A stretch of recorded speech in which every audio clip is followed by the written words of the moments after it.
Hey everybody, this is JDGaming back once again with a new deck profile. Today we're going to build something called Magical Reptiles, a very simple name for a very straightforward yet powerful rank 4 toolbox deck that I've been toying with in my metagame for the past few weeks. It's been a blast to play. Basically, all of the fun and power of it comes from its very simple roots in its consistency. So this is definitely the type of strategy that you can play pretty much in any metagame in a casual level. You might be able to tweak it and make a bit more of a competitive stride with it depending on the tech choices that you choose to play in it. Needless to say, based on that, I will show you this version of the deck profile that I have used in my metagame or my play environment. So since I play mainly against my friends locally, the tech choices that you see in here will be addressing those issues specifically, and they might not be the ones that you play, but hopefully the core of the deck will be the same in case you do choose to play this strategy, and you'll be able to use that as kind of a launching point, adjust it how you would like based on your play style and where you play, and then you'll be able to experience the kind of consistency and fun rank 4 spamming that I have as well.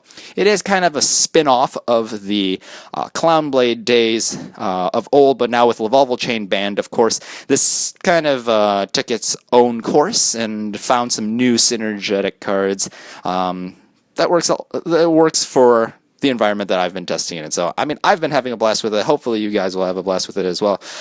If you'd like to skip the center section of the video, you can take yourself to the end by clicking the King of the Fairlimbs. He will teleport you to the end of the video where I basically do an alphabetical deck profile that you guys are probably used to. Otherwise, if you sit back and relax, I'm going to be doing my typical let's build type of a profile where I basically say, let's build this deck from scratch. This is why I'm playing certain cards, why I am choosing these types of techs, and then hopefully that'll give you more of an insight as to why I'm playing the kind of environment I'm playing in, and then that'll give you more of a reason to take out certain cards or keep certain cards in if you decide to change the deck for your own purposes. So without further ado, I will be continuing, so sit back, relax, and enjoy the show.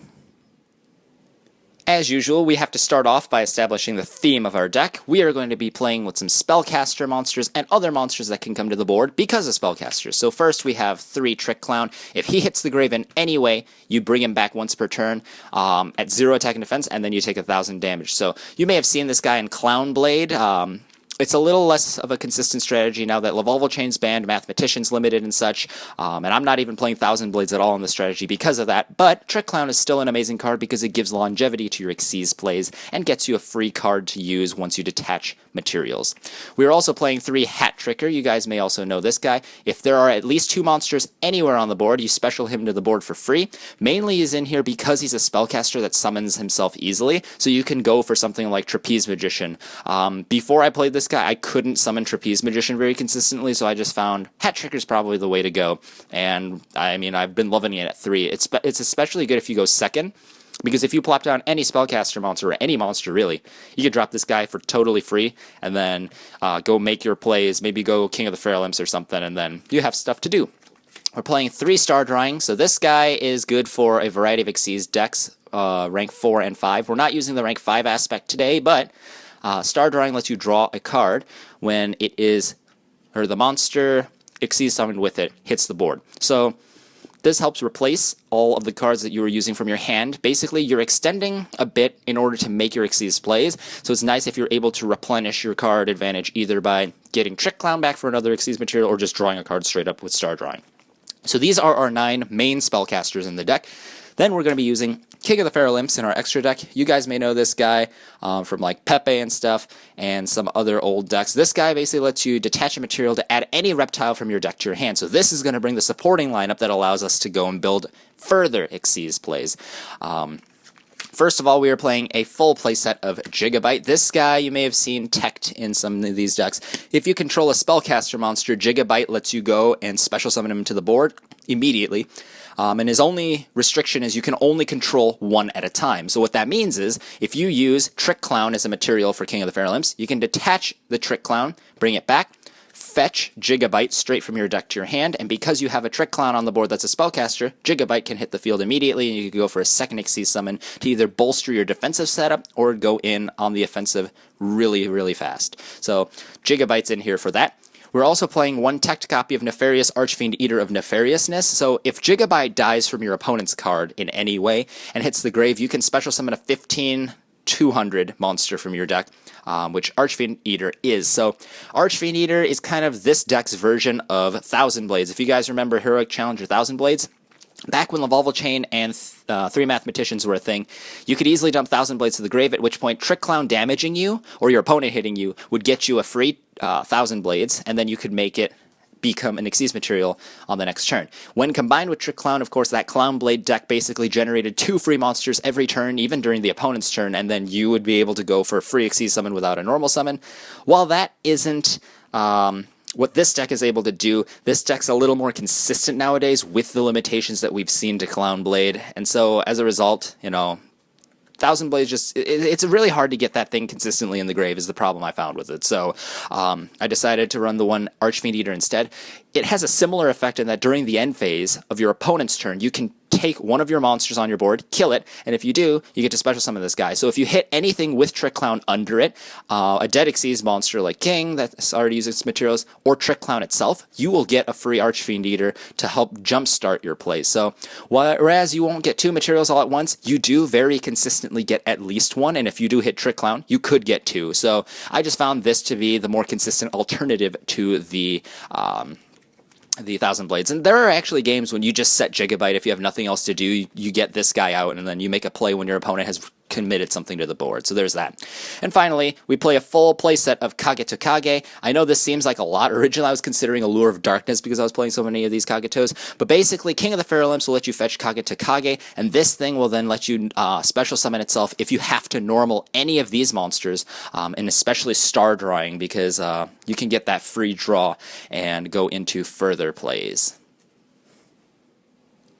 The next step is to add a few more cards to the deck that will allow us to more consistently get our plays off, and then I'll go over some of the key extra deck cards as well. So first, we are going to be playing the one Norden with 3 instant fusion. This is because the nature of this deck makes it, as soon as you make your first play, you have something in your graveyard for instant fusion to Norden right back, and then this becomes a second Xyz monster for absolutely no reason. We already established that King of the Feral Imps combined with Gigabyte and Trick Clown will let you get a second Xyz monster for free. Instant Fusion can make that into a third monster to make it even harder for your opponent to fight back, or better yet, just hard to survive. Then some of the monsters that we play, Abyss Dweller is great in a lot of different matchups where the graveyard is relevant, with all of the graveyard hate besides Dweller being limited, things like Macro, Dimensional Fissure, and, you know, Soul Drain, all those things getting hit to 1. Dweller becomes a lot more important because there are many strategies that are reliant on the graveyard as something that is a lot more difficult to stop. So we're going to use this as a means of powering through the opponent's graveyard plays. In my meta, I play this against Yang Zings, I play this against Frogs. There are just a lot of strategies where this is amazing. And if you combine it with Norden and Gigabyte in the main deck, you actually get its 2200 attack almost every single time you bring it out. Giant Hand's in here specifically for the Monarch matchup. I know it's not the best thing in the world, but I've found that there are sometimes I want to make a play, an Xyz play that can slow down Monarchs, and Giant Hand just seems like the best option in that case. With all the materials, like the free Gigabytes, the Trick Clowns coming back and stuff, getting an Xyz monster out isn't necessarily a huge waste for this deck. So having something like Giant Hand to slow down the opponent so that you can then wear down the opponent's commitment of resources and potentially kill them through what they have makes it so that Giant Hand is worth playing. Trapeze Magician combined with Diamond Crab King allow for a very quick OTK in this deck. If your opponent has a blank field and you happen to have 2 spellcasters, which is what the hat trigger's for, to bring out that Trapeze Magician, you can have another one of your monsters attack twice in a same turn as long as that monster dies at the end of the battle phase. Power up the Diamond Crab King by swapping his attack and defense to 3000 attack and have him attack twice, and you do 8500 damage between the 2 of these, and you can push for game on an open field or push for game through monsters if your opponent has taken any early damage or paid something for Solemns, let's say. So very powerful combo here. Mainly it's worth going for because you have so many free Xyz, double Xyz plays that Diamond Crab King's viable, and the Trapeze Magician's accessible because of the hat trigger. We're also playing one Rafflesia. This is kind of like Abyss Dweller. It's kind of like Giant Hand. You want to be able to make a strong defensive setup if you're going first. So by playing Rafflesia and some trap holes in the deck, you can push your opponent's aggression off for a turn, and that lets you build a big board that you can then fight through your opponents with. And notice, other than the Diamond Crab King and Giant Hand so far, a lot of our monsters are not number monsters. So we can actually go for a double Xyz, play straight into Utopic Future. For those of you guys who still haven't played a ton against Burning Abyss and haven't seen this guy, if you have any two non-number Xyz monsters of the same rank on your board, you can overlay those Xyz monsters to summon this guy. He has no attack and defense, but he can never die in battle, and you take no battle damage involving this guy. But anytime he battles a monster during either turn, you get to go and steal the opponent's monster, use it to attack your opponent during that turn, or just push it out of the way, and then return to them at the end of the battle phase. So this thing ends up being an extremely powerful wall. It ends up being an extremely annoying game-ending card just by stealing your opponent's monster and swinging with it. The fact that it doesn't target because you're actually just attacking the monster and declaring an attack target means it's extremely effective. And your opponent just has to burn so many resources to get rid of it, because if your opponent tries to kill with a card effect, you can detach a material instead, and you have two of those effects. So very tough card to get around. Not impossible. Of course, there are things like Breakthrough Skill. There are things that spin it away and all that, but it's a headache for some decks to get over. I mean, it's pretty much this deck's variant of Beals. In addition to the instant fusions, we are going to be running a full playset of Jurigato. This allows us to make some more of our plays, because if we have Kage Kage, you can always just go and drop Jurigato, get the Kageto, go for an Xyz play if you need to, but also because Jurigato serves double duty as a hand trap that saves you in a pinch, or a monster that does a ton of extra damage. Remember how I talked about the Trapeze Magician allowing you to push for a game with the Diamond Crab King? Well, this Jurigato's attack pump of 1,000 on any of your Xyz monsters can typically bump it up to the next level where you can actually attack twice with it through Trapeze Magician and win because of the attack boost. Because you're getting that 1,000 attack boost not once, but twice if you're attacking twice with the Trapeze Magician. So Jurigato's in here to support just the Xyz summoning element, as well as the OTK element for a lot of the following Xyz monsters. We already have Castel. You guys know about this. He's just the generic removal guy. He has the ability to Book of Moon an opponent's monster, though that's not always the most popular effect. Imagine this guy. You push away your opponent's last defense, drop Jurigato, pump him up to 3,000, and then you can attack twice with him because of the Trapeze Magician. All of a sudden, Castel becomes a way to kill your opponent out of nowhere. You have things like Dark Rebellion Xyz Dragon, a guy who can already do 2,500 damage through your opponent's monsters. Pump it up with Jurigato, and you could suddenly do 3,500 damage, or more depending on the monsters your opponent has. Gagaga Cowboy is a non-targeting way to kill strong monsters.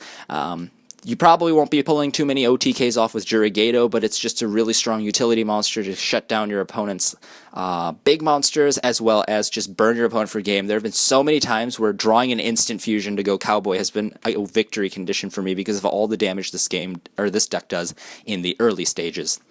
We're playing one Rhapsody and Berserk. Rhapsody serves very similarly to Jurigato in that you give an attack pump to one of your Xyz monsters, who will then maybe be able to attack twice, maybe be able to attack over an annoyingly strong monster, whatever. And you can use this against a lot of graveyard-oriented decks as well. In my meta, I hit frogs with it, I hit fright furs with it. There are just so many things that you can banish with Rhapsody that I feel like it's worth playing in addition to that Abyss Dweller.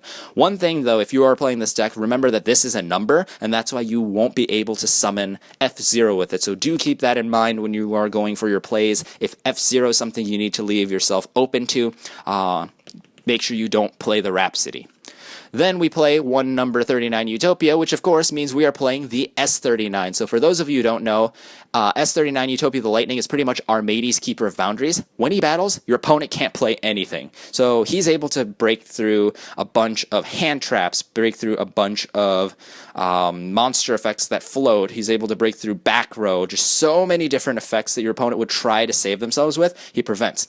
With 2,500 attack, he's already a solid beater, but when you use this other effect, you can attach two materials if you have a Utopia monster as an Xyz material on it to begin with.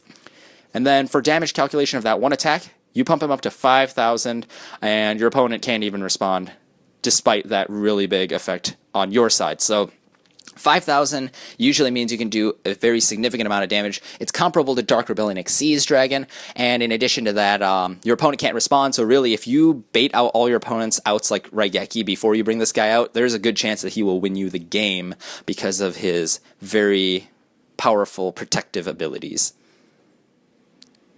We're on the home stretch, guys. This is the section where I go through all the different tech choices that have been tailored specifically to the environment I play in. Again, Frog Monarchs, Black Wings, you know, those types of things. So obviously not decks that all of you guys regularly play against, so I understand that this is the section that will be the most different if you guys choose to adapt to the list, but I'll still explain the reasoning nonetheless because I feel like some of it is applicable for certain kinds of problems that you want to address. First of all, I play 2 copies of Breaker because sometimes the Frog Monarch player switches to actual monarchs, and then you have domain. You have to be able to break cards like that. You might want to get rid of annoying cards like Black Rowan that will gain your opponent a massive, unfair amount of advantage. You might want to break through an annoying thing like lose 1 turn in Yang Zing. So lots of different things that you want to be able to kill with the Breaker. Because it's a spellcaster, I found it actually works pretty nicely. The fact that it's a 19 beater means you can swing with it, swing with the king, or is it the Yugioh or Kagetakage that you may summon off of this guy, and then overlay in main phase 2. So very powerful card overall. It's kind of like Star Drawing in that it gets you a plus, except instead of gaining you a card, it kills one of your opponent's cards and simplifies the game a bit. So very powerful card just because it's a spellcaster. Then another very specific tailored card in this deck is 2 copies of Flamvell Magician. Literally, he's in here because he's a tuner monster, and he's a spellcaster, so you can go and synchro summon by dropping a Gigabyte with him, or a Hat Tricker. So I play with just 1 level 8 synchro monster. It is Stardust Dragon, mainly because I hate losing to Twin Twister, but even more, I hate losing to main decked Dark Hole. Yeah, that doesn't happen all that much, but sometimes it does happen in our meta, and so I just want to be able to stop the 1 out my opponent could have to a field of like Kagetakage or King of the Feral Imps, Traptrix Rafflesia, and like an Abyss Dweller. Like there are games where I will lose with that really powerful setup because of a Dark Hole. It's like Raigeki I can deal with. The opponent drawing Raigeki is pretty unlikely, but when they have 2 Dark Holes with it, I don't know. It's just, maybe this is a grudge card, but I found that this is something that you can tailor just the core of this deck to function with. So I guess it shows the versatility that the spellcaster engine has here. So something that you guys might want to consider. You can, of course, go for other synchros.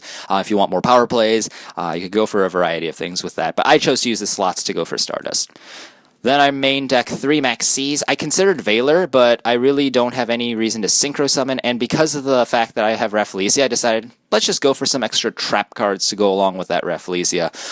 Throw the opponent for a loop, so they don't know what kind of back row that I'm playing. So that's the reason Max C's in here. Plus, the reason I like Max C, if you don't have a particular reason to play Valor over any trap cards, is because Max C actually gets you your combo pieces if you're going second. Again, decks like Black Wings, decks like True Monarchs, decks like Yang Zings, they special a ton. Even Frightfurs special a ton. So being able to draw free cards off of that to be able to fight back is pretty important.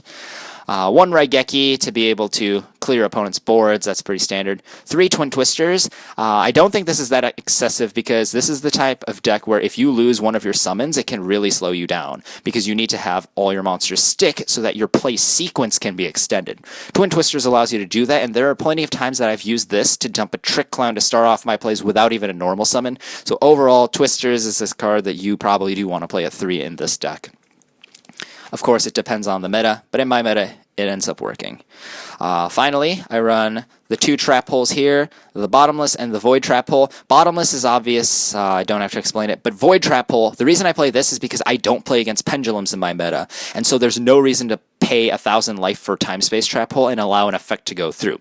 I considered Traptrix Trap Hole Nightmare because that does negate a monster's effect, but I found most of the time the monsters I'm trying to face, whether or not they actually play their effects, are monsters that have more than 2,000 attack, and things like Frightfur Sabertooth, things like the free Monarch you summon off of Ether, the Heavenly Monarch. You just want to be able to get rid of it with Void Trap Hole. So just to give a little more matchup coverage in my metagame, I found Void Trap Hole to be better. This is something, of course, you can easily change for Time Space if you want to play that. You can always supplement it with other trap holes. I mean, it really depends, but for those of you not familiar with Void Trap Hole, I do recommend this thing depending on the cards you play against. If you're not worried about the mass summoning that Time Space can deal with, Void Trap Hole has worked very, very well, and I'm pleased with how it's performing.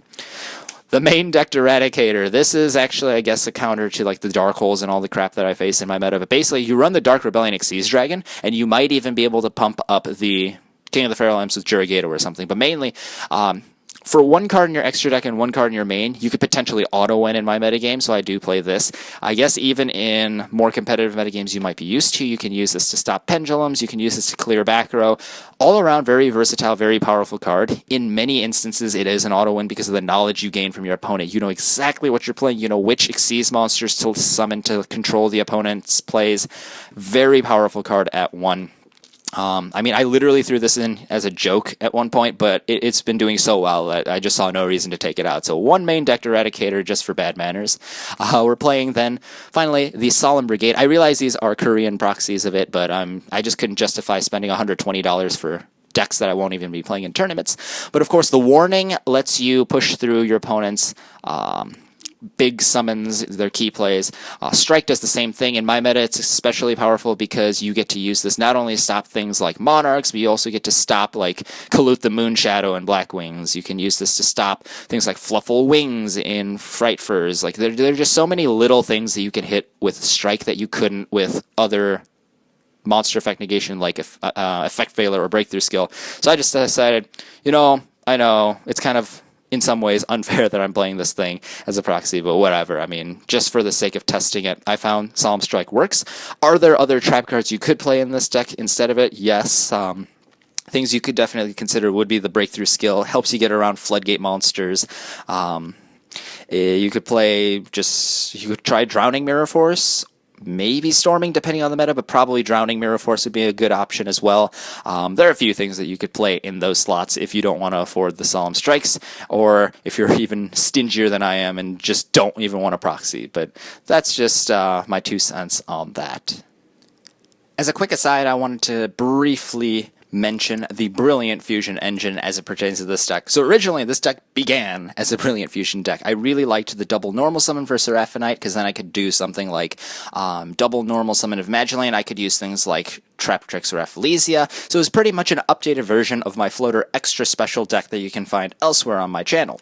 But the thing I didn't like about it was the inconsistency with Garnet. Like, do I play 1 or 2? If I draw 1, it's always dead. If I play 2, then I have to deal with double Garnet, which, I mean, Kage to Kage fixes, but it's not something that I really want to play extras of just because of Garnet. There are a lot of cute things you could do with the extra deck as well. You could have a Heartland Draco who couldn't be attacked because of Brilliant Fusion being a spell. You could have Daigusto Emerald bring back the Garnet and then extend your plays that way. All these things worked, but I guess the ultimate thing that I chose is when I played more Hat Trickers and I just took out the Brilliant Fusion because I needed more room, I found I didn't really need the normal summon, the extra normal summon, when I played the engine that I ultimately played in Magical Reptiles. So, whereas the Brilliant Fusion engine definitely is a way that I can play things like Magellane, play things like Traptrix, Murmillo, as I did in my Floater Extra Special, I just found in my meta those cards weren't as powerful as just the free special summons that I could get away with in this deck. And so this is the deck that I'm playing right now as a consequence of the changing environment. Will Brilliant Fusion be something I try again in the future? Possibly. It all depends on the types of decks that I play against in the future and whether or not Brilliant Fusion ends up being at 3 at that point. But I definitely think there is some potential to explore in this. I don't think this big engine is worth playing in this deck as it is, though, just from experience. If you watched the video in its entirety, thanks once again. Hopefully you guys enjoyed the thought process behind creating this deck as much as I did, putting it together and testing this thing. But without further ado, we'll go through with the deck profile. So first, the main deck.